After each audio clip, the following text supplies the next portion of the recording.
క్రీస్తునందు ఈ good Friday ప్రార్థన కూడికి చేరవచ్చిన మీ అందరికి కూడా ప్రభుపైన వందనాలు తెలియజేసుకుంటూ ఉన్నాను.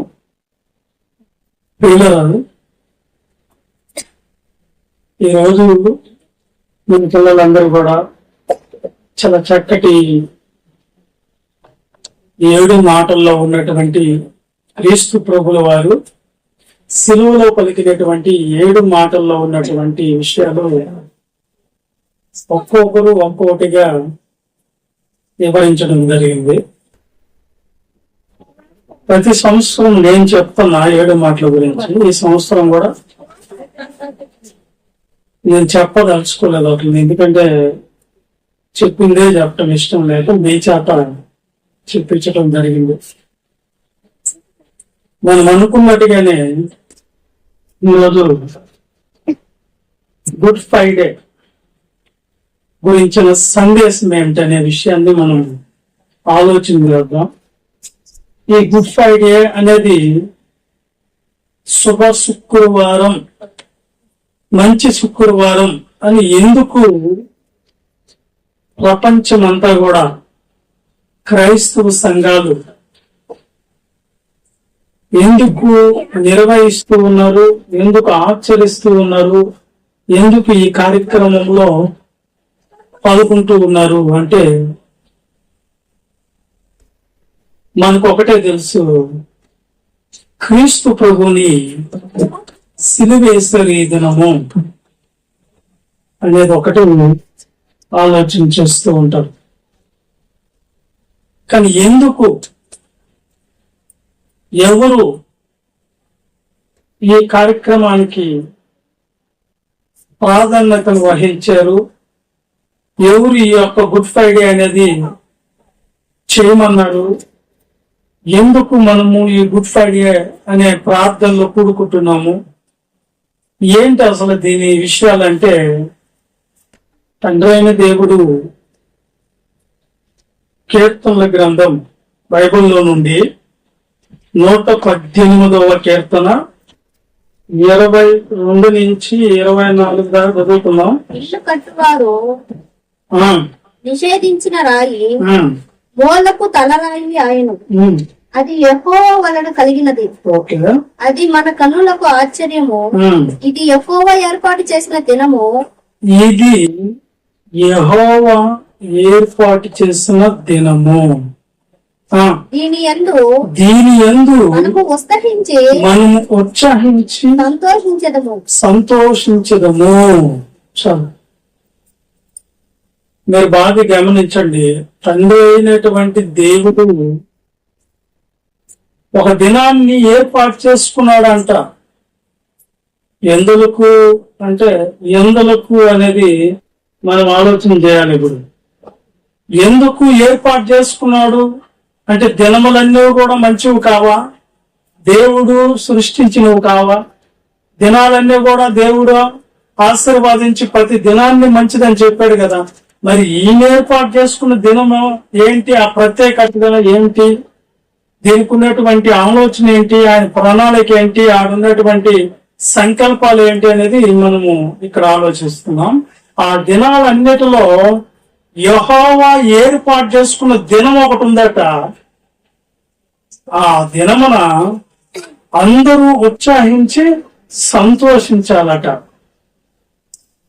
ఏంటి ఆ దినం, మరి ఎందుకు ఏర్పాటు చేసుకున్నాడు ఆ దినాన్ని, ఏంటి ఆ దినం, అసలు ఏంటి ఆ రోజు ఏం జరుగుతుంది అసలు? ఎందుకంటే జపన్య గ్రంథంలో ఏదో దేవుడు చేయబోతున్నాడు. ఆ దినం రోజున ఏదో ఆయన సంకల్పించాడు, అదేదో నెరవేర్చుకోబోతున్నాడు ఆయన. అందుకని ఒక దినాన్ని ఏర్పాటు చేసుకున్నాడంట. ఆ దినాన్ని జపన్య గ్రంథంలో 1వ అధ్యాయం 7వ వచనంలో మనం చదువుకుందాం. ప్రభువైన యెహోవా ఏమైందంట, ఆ దినం వచ్చేసింది.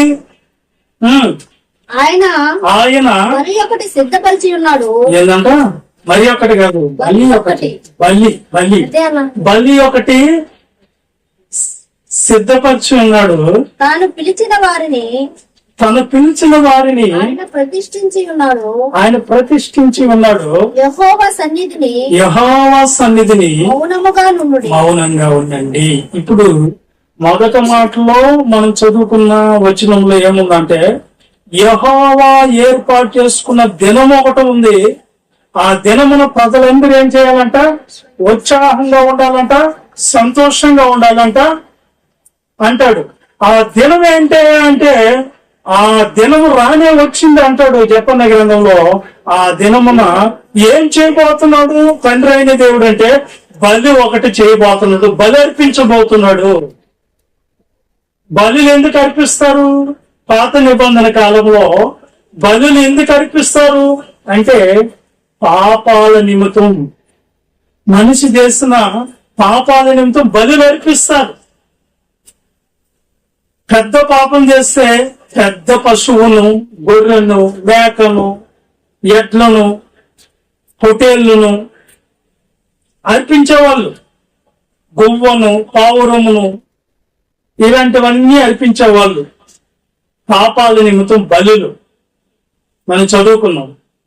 కానీ మనిషి పాపాలు తీసివేసే పరిస్థితి దేనికుంది అంటే, కొత్త నిబంధనకు వచ్చలేకే మేకల ఎక్కయో, ఎబ్రీ పత్రిక 10:4 మేకల ఎక్కయో, ఎడ్ల ఎక్కయో, జంతువుల ఎక్కయో రక్తం మనిషి చేసిన పాపాలు తీసివేయట అసాధ్యము అని చదువుకున్నాం. ఇప్పుడు ఈ దేవుడు ఒక దినాన్ని ఏర్పాటు చేసుకున్నాడు. ఆ దినం ఎందుకు ఏర్పాటు చేసుకున్నా అంటే, ఒక బలి అర్పించాలి. ఆ బలి ఎలా ఉండాలంటే, మనిషి పాపాలని తీసివేసేదిగా ఉండాలి. ఎవరు ఆ బలి అంటే మేకలు కాదు, ఎడ్లు కాదు, పొట్టేళ్లు కాదు, ఇవే రక్తం కూడా మనిషి పాపాలు తీసివేయట అసాధ్యము. ఆయన ఎందుకు ఏర్పాటు చేసుకున్నాడు? ఆ దినాన ప్రజలందరూ ఉత్సాహించి సంతోషించాలంటాడు తండ్రి అయిన దేవుడు. ఎవరయ్యా బలి అవ్వాలి అంటే, ఇప్పుడు ఇక్కడ మనం చదువుకున్నప్పుడు యోహాను సువార్త 1:29 ఎవరు ఆ బలి అని రాయబడదు. చూడండి త్వరగా. మరనాడు యోహాను యేసు తన యొద్దకు రాగా చూసి, ఇదిగో లోక పాపాల్ని మోసుకొని పోవు దేవుని గొర్రె పిల్ల. ఎవరిని ఇప్పుడు గొర్రె పిల్ల అంటున్నారు? ఎవరు బలి అవ్వబోతున్నాడు? ఎవరు పాపాలని తీసివేయబోతున్నాడు అంటే, ఇప్పుడు యోహాను గారు అన్నాడు, ఇదిగో లోక పాపాలను మోసుకొని పోవు దేవుని గొర్రె పిల్ల. ఇప్పుడు ఎవరు బలి పోతున్నాడు తండ్రి అయిన దేవుడు? చెప్పండి. సర్వ మానవుల పాప పరిహారార్థమై పరిశుద్ధుడైనటువంటి వ్యక్తి, పరిశుద్ధమైన పాపము లేని వ్యక్తి రక్తాన్ని సిందించి పాపులందరినీ రక్షించాలి. ఆ రక్షకుడు ఎవరు అంటే, మనం చదువుకున్న యేసు అనగా రక్షకుడు. ఆయన తన ప్రజల్ని తన పాపాల నుంచి ఆయనే రక్షిస్తాడు. రక్షించే నాదుడు లేదా పాపాల నుంచి. పాపాలు పోవాలంటే మనం చేయాల్సిన పని ఏంటి? పాపాలు ఎక్కడ పోతాయి? పాపాలు పోవాలంటే ఎక్కడికి వెళ్ళాలి అనేది మనం నేర్చుకోవాలి. దాని ద్వారా వెళ్తాయంటే, పరిశుద్ధుడైనటువంటి యేసుక్రీస్తు రక్తము ద్వారా తప్ప దేని ద్వారా పాప క్షమాపణ లేదు. కాబట్టి లోక పాపాలని మోసుకొని పోయి దేవుని గొర్రెపిల్లగా యేసుక్రీస్తు ప్రభు వారు కనిపిస్తున్నాడు. ఆ యేసుక్రీస్తు ప్రభు వారిని బలి అర్పించటకే తండ్రి అయినటువంటి దేవుడు ఒక దినాన్ని ఏర్పాటు చేసుకున్నాడు. ఏంటది దినము? ఏం దినం అది? యెహోవా ఏర్పాటు చేసుకున్నటువంటి దినం.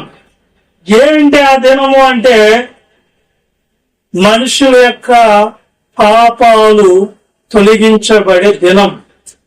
అంధకార సంబంధమైనటువంటి లోకనాథుడైనటువంటి అపవాద అధికారంలోంచి వెలుగులోనికి తీసుకుని వచ్చేటువంటి ఆ యొక్క దినం. నశించిపోతున్న మనుషుల్ని రక్షించుకునేటువంటి దినం. దేవునికి దూరమైనటువంటి మనిషిని దేవునికి సమీపంగా తీసుకొని వచ్చేటువంటి ఒక దినం. మనుషులు చేసిన పాపాలు దేవునికి మనుషునికి మధ్య అడ్డుగోడవలే నిలిచినటువంటి పరిస్థితులలో యేసుక్రీస్తు మధ్యవర్తిగా బలియాగమైపోయి తండ్రికి మనుషులకి సమాధాన పరిచేటువంటి ఒక దినం. ఈ దినమందు మనందరం ఏం చేయాలంట? ఉత్సాహించాలి, సంతోషించాలి. దేవుని గొర్రె పిల్లగా ఎవరున్నారు ఇక్కడ బలి అయిపోయేదానికంటే? యేసుక్రీస్తు ప్రభు. అదే మనం చదువుకున్నాం. సిలువ గురించిన విషయాలు మనం నేర్చుకున్నటువంటి పరిస్థితులు. సిలువ ఎవరికి వేస్తారు? సిలువ అంటే దేశపు ద్రోహులకి, దైవ ద్రోహులకి వేసేటువంటి తరుణం. సిలువ అనగానే సిగ్గు. సిగ్గు అనగానే ఏంటి ఆ సిగ్గు? భయం. అంటే మనుషులందరూ హేళన చేస్తారు, వీడు ఒక ద్రోహి, ఉమ్మి వేస్తారు. ఇలాంటి వాడుగా అమాయకుడిగా నటించాడు యేసుక్రీస్తు అనేవాడు. అమాయకుడిగా నటించాడా మనుషుల మధ్య? వీడు ఇలాంటోడా అనేటువంటి పరిస్థితులు అందరి ముందు తలదించి నిలబడాలి. ముళ్ళ కిరీటం పెడతారు. ఆ ముళ్ళ కిరీటంకు ఉన్నటువంటి ముళ్ళుల బలం ఏంటో మనకు తెలుసు. మేకులలాగున్నటువంటి ముళ్ళులు పెడతారు. కొరడాతో కొట్టారంటే ఆ కొరడ చివర్లో ఏముంటాయంటే ఎముకలు, చనిపోయిన ఎముకల్ని ముక్కలు ముక్కలుగా చేసి గాజు పులుకుల్ని ముక్కలు చేసి ఆ కొరడా మధ్యలో పెట్టి కొట్టేటువంటి పరిస్థితులు యేసుక్రీస్తువే. అర్థమైందా మీకు? కాబట్టి యేసుక్రీస్తు ఎలాంటి వాడు అంటే ఒక శత్రువుకి మాత్రమే సిలువ వేస్తారు. కానీ ఈయన చేసినటువంటి శత్రుత్వం ఏంది? మనుషులకి అన్ని మంచిగా చేశాడు. సిలువను మోయటం అంటే దాదాపు ఎంతో కిలోల బరువుని ఆయన భుజాల మీద ఎత్తి మొయ్యమన్నారు. మొయ్యలేని భారము. ఆ కొయ్యను మోయటం అంటే సామాన్యం కాదు. ఆ బెండలో వెళ్ళిపోతూ ఆ గొలగత కొండపైకి మోసుకొని వెళ్ళాలి. దాన్ని ఎన్నోసార్లు ముందుకు పడిపోయినటువంటి పరిస్థితులు, అందరు కొరడాలతో కొట్టిన పరిస్థితులు యేసుక్రీస్తు ప్రభుని. సిలువలు అనేక రకాలైనటువంటి శిక్షలు ఉంటాయి రోమా ప్రభుత్వం కాలంలో.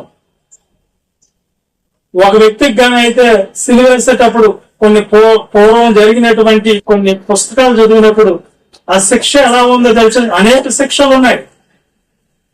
ఆ శిక్షల్లో యేసుక్రీస్తుకి ఇవ్వబడిన శిక్ష మరి ఘోరాతి ఘోరమైన శిక్ష. అన్యాయం చేయలేదు, పాపం చేయలేదు, ద్రోహం చేయలేదు, ఎవరిని అసహించుకోలేదు, అందరిని ప్రేమించాడు, అందరికీ ఆహారం పెట్టాడు, స్వస్థతలు చేశాడు, బ్రతికిచ్చాడు, అందరికి మంచి మాటలు అందించాడు, సమాజాన్ని కిరాతకులుగా ఉండే వాళ్ళని మార్చాడు, మోసాలు చేసే వాళ్ళని మార్చాడు. అనేక కార్యక్రమాలు చేసినా గాని ప్రభుకి సిలువ వేయబడ్డది. కారణం ఏంటంటే ఇది తండ్రి అయిన దేవుడు ఏర్పాటు చేస్తున్నటువంటి ఒక దినం. ఎవరి కొరకు తెలుసా? నీవు నేను చేసినటువంటి శిక్ష, పాపాలు ఆయన మీదకి వేయబడ్డాడు. నా స్థానం ముందు ఆయన నిలబడ్డాడు. నేను అనుభవిస్తాను ఆ శిక్షని. ఆ నరకంలోనికి మనల్ని పానేయకుండా ఆయన అడ్డుకున్నాడు. ఆయన వచ్చి మన పాపాలని ఆయన మోసుకున్నాడు. ఎన్నో పాపాలు చేసి మూట గట్టి పెట్టిన వాళ్ళు మనము. రాసులు రాసులుగా ఆ భారం మోసుకుంటున్నటువంటి ప్రజలు మనము. అలాంటి పరిస్థితుల్లో ఆయన వచ్చి నీ భారాన్ని నేను మోసుకుంటాను, నా యొద్దకు వచ్చి నీవు నీ పాపాలను తొలగించుకో అని ఆయన చెప్పాడు. మనిషికి పాపం వల్ల వచ్చే జీతం మరణం అనేది మనకు తెలుసు. అది రెండో మరణం అని కూడా తెలుసు. రెండో మరణం అంటే యుగ యుగాలు అగ్ని గ్రంథకాలలో కాల్పునేటువంటి పరిస్థితి. ఆత్మ అక్కడి నుంచి తప్పించే నాదుడు లేడు. అగ్ని ఆరదు, పురుగు చావదు. ఈ పరిస్థితుల్లోనికి మనం వెళ్ళిపోయే పరిస్థితుల్లో, దేవునికి దూరం అయిపోయే పరిస్థితుల్లో ప్రభు వచ్చాడు. ప్రభు వచ్చి నా పాపాల నిమిత్తం ఆయన శిలువను మోసుకొని ఆయన మన పాపాల కోసం ఆయన అడ్డుపడి ఆయన లోక పాపాలను మోసుకుపోయే గొర్రె పిల్లగా ఆయన తండ్రి అయిన దేవుడు ఆ బలికి సిద్ధం చేయబడినటువంటి గొర్రె పిల్లగా అయ్యాడు. ఆ గొర్రె పిల్ల ఎప్పుడు నియమించబడ్డా తెలుసా? అనాది కాలంలోనే నీ పాపాల నిమిత్తము. తెలుసా, మనం పాట పాడుకుంటుంటాం కదా, నా పాపముకై నా దోషముకై అనాదిగా సిలువపై ప్రాణమిడిచిన ఓ గొర్రె పిల్ల,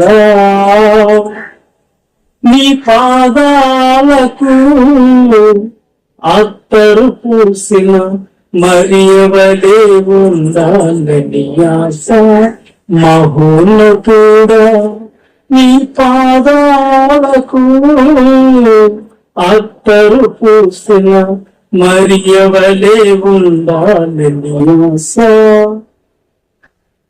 అర్థమవుతుందా నేను చెప్పే మాటలు? అందుకనే యెహోవా ఏర్పాటు చేసిన దినం ఒకటి ఉంది. ఆ దినమున మీరందరూ కూడా ఉత్సాహించి సంతోషించండి. ఏంటి ఆ దినం అంటే, ఆయన బలి ఒకటి సిద్ధం చేస్తున్నాడు. ఆ బలి ఎవరో కాదు, ప్రభు అయిన యేసుక్రీస్తు లోక పాపాలని మోసుకోపోయే గొర్రెపిల్ల వధించబడుతుంది సిలువలో. ఆయన చివరి బొట్టు వరకు రక్తాన్ని ధారలుగా సిందించిన పరిస్థితి ఎవరి కొరకే తెలుసా? మన కొరకే. తన ప్రాణాన్ని ప్రాణంగా లెక్క చేయకుండా ఆయన ఎంత హింసించబడ్డాడు, ఎంత బాధపడి ఉంటాడు, ఎన్ని మరి మనం ఆలోచిస్తాం కదా. ఒక మనిషికి ఒక బొట్టన వేలు కోసి వదిలేస్తే రక్తం అంతా ఒక 2 లీటర్లు కారిపోయింది అనుకోండి. ఆ 2 లీటర్లు ఎప్పుడైతే కారిపోతుందో మనిషికి తల తిరిగిపోతుంది, కింద పడిపోతుంది. ఏం అర్థం కాదు. 2 లీటర్ల రక్తం మనసులో నుంచి కింద కారితే దాహం అంటాడు, ఏదో యాతన చెందుతాడు, తల తిరిగిపోతుంది అంటాడు. ఇన్ని బాధలు మనకు అర్థమవుతున్నాయి కదా.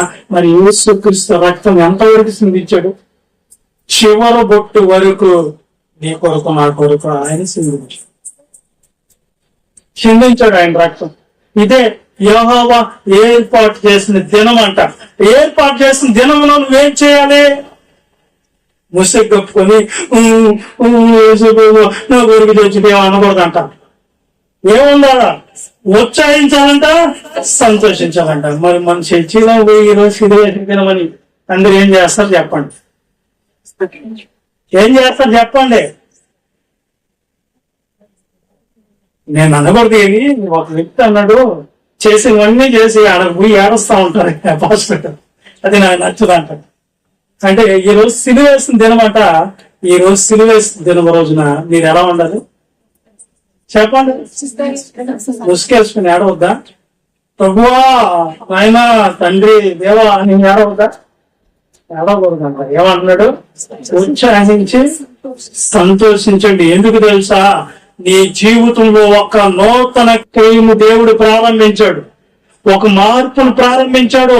అంధకార సంబంధమైనటువంటి అపవాది యొక్క కోరల్ని పెరికివేశాడు దేవుడు. ఎప్పుడైతే ఈ అంధకార సంబంధమైన రాక్షసత్వమును అపవాది మనుషుల్లోనికి రూపాంతరంగా తీసుకొని వచ్చిందో, నరరూప రాక్షసునిగా మనిషిని మార్చేస్తుందో, అలాంటి మనిషిని దేవుడు మంచి మార్గంలోనికి తీసుకుని వచ్చి అతన్ని క్షమించి నశించిపోతున్నటువంటి ఆ మనిషిని మళ్ళా వెలుగులోనికి తీసుకుని వచ్చే పరిస్థితిని ఇచ్చాడు. అర్థమైందా మీకు? కాబట్టి ఆ దినం అంట నువ్వేం చేయాలంట? ఉత్సాహించాలి, సంతోషించాలి. ఎందుకో? నా దేవుడు నా పాపాల కోసమా ఆయన ఈ దినాన్ని ఏర్పాటు చేసిన. ఈ దినం జరగాలని, ఈ దినం రావాలని ప్రవక్తలు ప్రవచనాలు ప్రవచించి ఎదురు చూపులు చూశారు, ఎదురు చూశారు. అంతేకాదు ఎంతో మంది పరిశుద్ధమైన జనాలు ప్రభు యొక్క బలియాగం కోసం ఎదురు చూపులు చూశారు. పరలోకంలో కూడా జరిగింది అదే.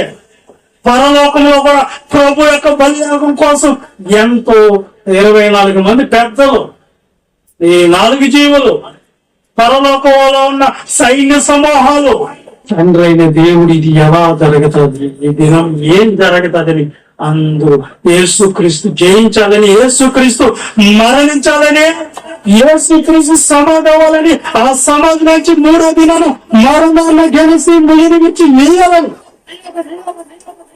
నిర్ణయించాడు తండ్రి అయిన దేవుడు. ఈ దినాన్ని నా కుమారుడు మరణిస్తాడు పాపులందరి కొరకు, తిరిగి మళ్ళా 3వ దినాన సమాధిని బద్దలు కొట్టుకొని లేచి తీరుతాడు.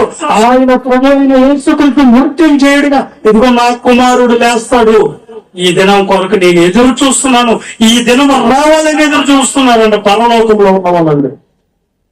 అదే యెహోవా ఏర్పాటు చేసినటువంటి దినం గుడ్ ఫ్రైడే.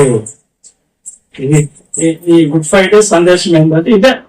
దీని కొరకు మీరు ఎలా ఉండాలి జనరల్ అంటే ఉత్సాహించి సంతోషించాలన్నాడా. ఇంకా కొన్ని మాటలు యెషయా గ్రంథం 25వ అధ్యాయం 6-7 వచనాల్లో చూడండి. 6-7 దిన 6-7 25వ అధ్యాయము యెషయా గ్రంథం 6-7 వచనాల్లో ఏం చెప్తున్నాడు తండ్రి అయిన దేవుడు చూడండి ఈ దినం గురించి. ఈ పర్వతం మీద సైన్యించదగ్గది యెహోవా సమస్త జనముల నిమిత్తము క్రొవ్విన వాటితో వించేయను. ఏం చేస్తాడంట ఆయన? క్రొవ్విన వాటితో విందు చేయను. మట్టి మీదనున్న ద్రాక్షరసంతో విందు చేయను. మూలుగులు గల క్రొవ్విన వాటితో విందు చేయను. మీది నిర్మలమైన ద్రాక్షరసంతో విందు చేయను. సమస్త జనముల ముఖములను కప్పుచున్న ముసుగును సమస్త జనముల మీద పచ్చబడిన తెరను ఈ పర్వతం మీద ఆయన తీసివేస్తాడు. ఈ పర్వతం మీద ఇదంతా ఎవరి కోసం తెలుసా? ఆయన విందు చేస్తాడు, ఆయన విందు చేస్తాడు. ఏ దినాన్ని విందు చేస్తాను అంటున్నాడు ఆయన? ఏ దినాన్ని భోజనం చేస్తాను అంటున్నాడు? ఏ దినాన్ని మిమ్మల్ని అంతా మీకు విందుకు పిలుస్తాను అంటున్నాడు? చెప్పండి. యెహోవా ఏర్పాటు చేసిన దినం ఇది. ఈ దినాన ఉత్సాహించి సంతోషించేది కదంట, క్రొవ్విన వాటితో విందు చేయాలంట. ఏంటి క్రొవ్విన వాటితో అంటే? అపవాది యొక్క ఆలోచనలు. వాడు ఏమని ఛాలెంజ్ చేశాడు తండ్రి అయిన దేవునితో? ఇదిగో నన్ను భూమి మీద లేకపోతే పాతాళానికి తొక్కేవు కదా, పరలోకంలో ఉండని కూడా చేసావు కదా, నీ తిరుగుబాటు చేశానని మేము పరలోకం మాకి ఇవ్వమని అడిగేమని మమ్మల్ని పాతాళానికి తొక్కేసావు కదా.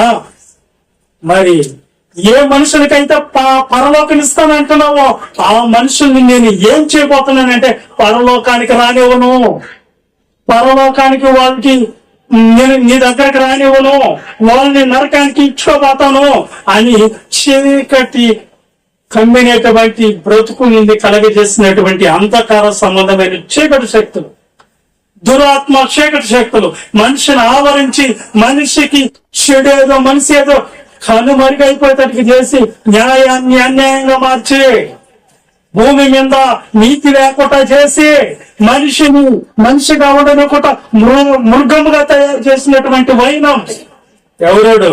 అపవాది.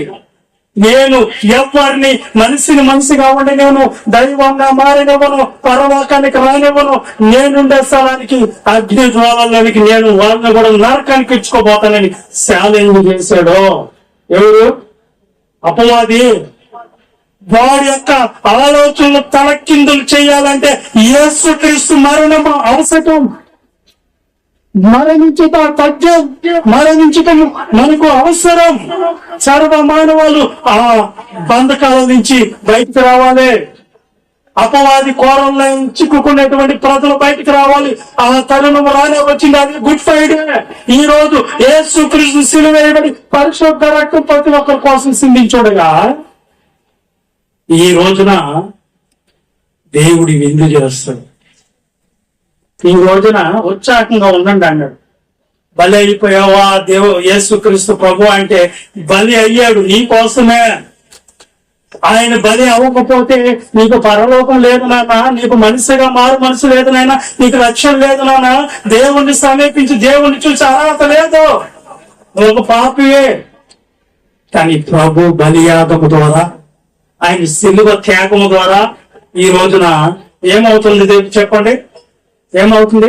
అపవాది యొక్క ఆలోచనలన్నీ కూడా నిరర్ధకం చేసి వాడు సంకల్పించినటువంటి సంకల్పాలని బద్దలు చేసి యేసు క్రీస్తు సిలువ వేయబడకూడదని అపవాది ఎన్ని ఎత్తులు వేసుకున్నా గాని అది తండ్రి అయిన దేవుని ద్వారా కలిగింది. చాలా మంది మనం అనుకుంటాం, అయ్యో యేసు క్రీస్తు ప్రభు సిలువ యాగంలో అలాగా బలి అవ్వకపోతే బాగుండు, ఆయన కొరడాలతో కొడుతుంది, బాధ చేస్తుంది, ఆయన బొందు ఏమైపోయింది అంటే నాగల్ చాళ్ళ వల్లే అయిపోయింది, ఆయన మొయ్యలేకపోతున్నాడు, ఆయన ముళ్ళ కిరీటం పెట్టారు, ఊసారు, పిడుగుద్దులు గుద్దారు ఆయన్ని, అయ్యో పాపం ఆయన్ని ఎర్రటెంలో సిలువ భూమికి ఆకాశానికి మధ్యలో వేలాడదీశాడు, ఆయన ఏం తప్పు చేశాడని ఆయనలో ఏమి తప్పు లేదు, నీ తప్పులే ఆయన భరించుటకు సిలువ యాగం అయ్యాడు. అందుకనే ఈ దినం కొరకు తండ్రి అయిన దేవుడు యెహోవా ఏర్పాటు చేసింది దినం ఒకటి వస్తుంది. ఆ దినం అపవాది నువ్వు ఆపుకో, నా బిడ్డలను చూద్దాము, పరలోకం రానికుండా మారనీయకుండా యేసుక్రీస్తు నమ్ముకోనీయకుండా చేయి చూద్దాం. ఎవరు ఆపుతారు? ఆపండ్రా. ఇప్పుడు దేవుని దగ్గరికి రానియకుండా, దేవుడు అంటే ఇష్టపడనీయకుండా, దేవుని సన్నిధిలో ఎదగనీయకుండా ఆటంకపరుస్తూ ఉన్న వాళ్ళందరూ అపవాది చేతులు ఉన్న వాళ్ళే నిన్ను ఆటంకపరుస్తారు. కానీ దేవుని ప్రణాళిక దేవుడు నేను నడిపించుకుంటాడు. నిన్ను నడిపించుకున్న వ్యక్తి పరలోకం ఇవ్వాలనే ఆలోచన ఆయన సంకల్పంలో ఉన్నావనేది ఆయన యొక్క ఉద్దేశం. కాబట్టి ఈ దినాల్లో ఏం చేస్తాడంటే ఆయన భోజనం చేస్తాడంట కొవ్వుని వాటితో, విందు చేస్తాడంట. విందు చేద్దామా? మనం చేద్దామా? విందంటే ఏంటి? ద్రాక్షారసం. ఏంటంటే ద్రాక్షారసంతో విందు చేస్తాడు, కొవ్వుని వాటితో విందు చేస్తాడు అన్నప్పుడు ఇప్పుడు ద్రాక్షారసం అంటే దేనికి సాదృశ్యం వచ్చేస్తుందంటే యేసుక్రీస్తు రక్తం. యేసు రక్తం, అవునా? మరి కొవ్వుని వాటితో అంటే యేసుక్రీస్తు ప్రభు మంచి యవ్వనంలో ఏమయ్యాడు? శరీరాన్ని బలియాగంగా అర్పించుకున్నాడు. ఆయన శరీరం రొట్టె భోజనం, ఆయన ద్రాక్షారసం, ఆయన రక్తం. దానికి సాదృశ్యమే మన గురించి చెప్తారు చూడండి. కొరింథీయులకు రాసిన యోహాను రాసినటువంటి సువార్త 6వ అధ్యాయం 33వ వచనంలో ఒకసారి చదువుకొని చూద్దామా? అది కాకుండా సరే చదువున్నాను. అది కాదు, 6వ అధ్యాయం 54వ వచనం చూడండి. ఆయన అంటున్నాడు, నా శరీరాన్ని తిని నా రక్తము తాగువాడే నిత్య జీవం కలిగిన వాడు. అంతే దినమున నేను వానిని లేపెదను. ఇప్పుడు మనకేమని ఆజ్ఞాపిస్తున్నాడు? ఎవరైనా యేసుక్రీస్తు ప్రభు ఏమంటున్నాడంటే నా శరీరం తిని నా రక్తము తాగువాడే నిత్య జీవానికి వెళ్తాడంటే ఎందుకు నన్ను అర్థం అంటున్నారా అంటే ప్రభు బల్ల తీసుకోవాలి. ఏం తీసుకోవాలంట? మరి నిన్నెట తినాలి నాయన అంటే ఒకసారి యోహాను సువార్త 6వ అధ్యాయం 33వ వచనం అదే చదవండి. పరలోకము నుండి దిగి వచ్చిన జీవమునిచ్చినది దేవుడు అనుగ్రహించే ఆహారమైనదని మీతో నిశ్చయముగా చెబుతున్నానని వారితో చెప్తున్నాను. కావున వారు ప్రభువా ఈ ఆహారం ఎప్పుడునో మాకు అనుగ్రహించమని, ఎప్పుడు మాకు ఈ ఆహారం కావాలన్నారంట. అందుకే యేసుక్రీస్తు వాళ్ళతో ఇట్లా అన్నాడు, జీవాహారము నేనే, నా యొద్దకు వచ్చేవాడు ఏ మాత్రమును ఆకలిగొనడు, నా ఎన్ని విశ్వాసించేవాడు ఎప్పుడును దప్పుకున్నాడు. చెప్పండి, జీవాహారము నేనే. ఎవరంట? ఆయన ఏందంట? నేనే జీవాహారమును. ఆయన అంటాడు, నా శరీరం తిని నా రక్తం తాగితే. ఇది ప్రభు బోధనం. మనకు తండ్రి అయిన దేవుడు కూడా ఏం చెప్తున్నా నేను ఆ దినాన్ని ఎందుకు ఏర్పాటు చేయాలి, ఆ దినమున విందు చేస్తాను అన్నాడు. ఇప్పుడు మనకు కూడా విందు ఏంటి? ఇప్పుడు ఆయన రక్తాన్ని తాగి ఆయన శరీరాన్ని భుజించిన రొట్టె ద్రాక్షారసం వేసుకుంటే ఒకసారి కొరింథీయులకు రాసినటువంటి మొదటి పత్రిక 11వ అధ్యాయం 23వ వచనం నుంచి